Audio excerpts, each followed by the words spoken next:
If we divide 607 by 5 in a long division method, so 5 times 12 is 60. On subtracting we get 0.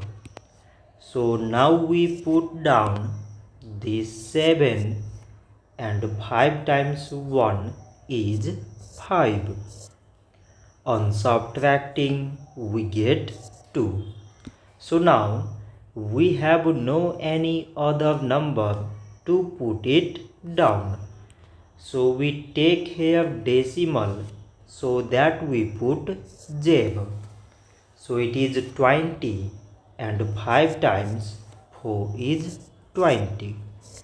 On subtracting we get 0. So 607 divided by 5 is 121.4. So this much for today and thanks for watching.